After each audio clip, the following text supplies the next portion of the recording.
দেখালাম না, ভালো লাগলো না, তার জন্য ফটাফট করে নিয়েছি। আমি আবার গামলিতে রেখে দিয়েছি, জলটা ঝরে গেলে মুছে আবার গুছিয়ে ঠিক আছে।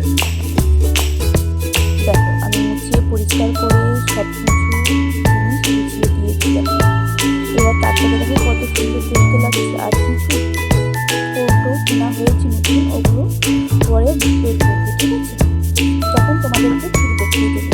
তারপর দেখো ওদিকে কাজ সেরে এদিকে চলে এলাম সকালের জল খাবার। বহুদিন পরে না করে হলেও 1 বছর পরে এইটা করেছি ঠিক আছে। আলু সিদ্ধ আর সাদা ছলা দিয়ে মুড়ি খাওয়া হয় ঠিক আছে। ও 1 বছর পরে এইটা খাই। আমি তো মুড়ি খাই না, আমি 6-7 মাসে একেবারে আমি মুড়ি খাই না, আমার বাচ্চা চলো এখানে লঙ্কা ভেজে নিচ্ছি। আর লঙ্কা ভাজাটা আলু ভাজা মাখানো হবে, সেটা আমার আর মায়ের মেয়ের জন্য প্লেন আলু মাখানো হবে। এটা দেখো মেয়ের মুড়ি বেড়ে নিয়েছি আমি, ওটা দেখো লঙ্কা ছাড়া লঙ্কা দিয়ে আর মা খেয়ে নিয়েছি। আর এটা দেখো আমারটা। কে কে এইরকম মুড়ি খেতে ভালোবাসো কমেন্টে জানাবে। আমার খুব ভালো লাগে, কিন্তু আমি তো মুড়ি পছন্দ করি না, তাই মুড়িটা আমার কম খাওয়া হয় ঠিক আছে। তো চলো এবার কী কী রান্না করেছি দেখো শনিবারের মেনু। এখানে দেখো টমাটম সিদ্ধ আছে ঠিক আছে, টমাটমটা ভাজা লঙ্কা দিয়ে মাখানো হবে ঠিক আছে। আর এখানে আছে সিদ্ধ ডাল, মুসুরির ডাল।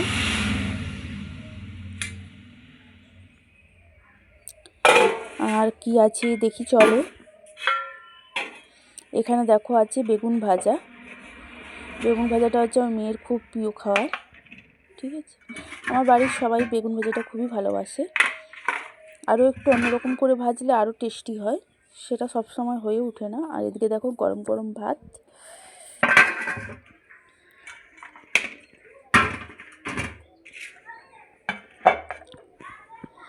আর এদিকে কি আছে বলো তো, এদিকে আছে দেখো আলু পেঁপে দিয়ে সবজি ছলা দিয়ে ঠিক আছে।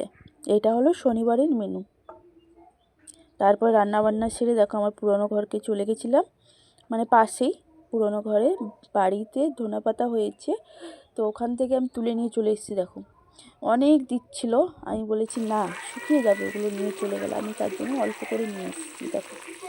আর শনিবারে রাতের মেনু দেখো আলু সয়াবিনের ঝোল হয়েছে, মেয়ে আড়ি করলো তার জন্য আলু সয়াবিনের ঝোল হয়েছে। আর এদিকে গরম গরম ভাত ঠিক আছে। তো রবিবার সকালটা শুরু হয়েছে দেখো পাস্তা দিয়ে, কারণ রবিবারটা মানেই একটু বাচ্চাদের অন্যরকম, ওদের বিভিন্ন জিনিস খেতে ইচ্ছা হয়, কারণ আজ সারা সপ্তাহ তো স্কুল পড়া এইসব করতে করতে সময় চলে যায়, সব কিছু তৈরি করার সময় থাকে না। তো দেখো সকালে মেয়ে আড়ি করেছিল পাস্তা খাবে বলে, তো আমি পাস্তা বসিয়ে দিয়েছি দেখো। আর মেয়ে তো সবজি পছন্দ করে না, তার জন্য পাস্তাতে আমি আর কিছু সবজি দেইনি, শুধু ডিম দিয়েই করেছি ঠিক আছে। আর সবার জন্যই এটা করেছি।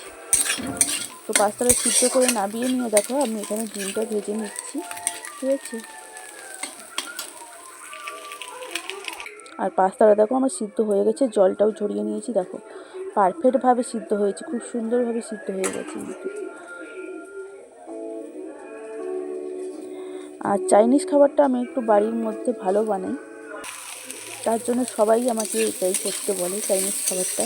রান্নার প্রতি একটু আলাদা শখ আছে, রান্নার প্রতি দেখে আমি খুবই ভালোবাসি, বিভিন্ন রকম রান্না করতে ভালোবাসি ঠিক আছে।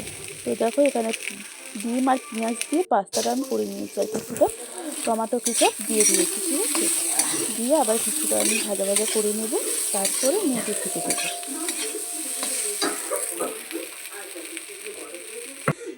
দেখো মেয়ের জন্য আমি সাজিয়ে নিয়েছি, দেখো বাচ্চা তো একটু সাজিয়ে গুছিয়ে দিলে ও দেখতেও ভালো লাগে খেতেও ভালো লাগে। দেখো কেমন হয়েছে বলো। আশা করি পুরো ভিডিওটাই তোমাদের ভালো লাগবে, ছোট্ট ভিডিও একটা, সবাই দেখো, লাইক কমেন্ট শেয়ার করে দিও ভিডিওটা। আর হাইপ চিহ্নটা সবাই ডান করে দিও, কেউ কিন্তু হাইপ করছো না, আমি কিন্তু বারবার বলছি, আমি নিজেও দেখছি কেউ হাইপ চিহ্নটা ডান করছো না। আর রবিবারের মেনু দেখো গরম ভাত, আলু ভাতে, ডিম ভাতে, আর এদিকে দেখো বিচা কলা সেদ্ধ আছে, লঙ্কা পেঁয়াজ ভাজা আছে। তো এটা হলো আমার মেনু। আর বাড়ির যারা আছে তাদের জন্য দেখো চিকেন হয়েছে, আমি কিন্তু চিকেন মাটন কিছুই খাই না, ঠিক আছে। মাছও আমি খুব কম খাই, মাছও আমি ভালোবাসি না। টাটা সবাইকে, সবাই ভালো থেকো, সুস্থ থেকো। আশা করি ভিডিওটা সবারই ভালো লাগবে।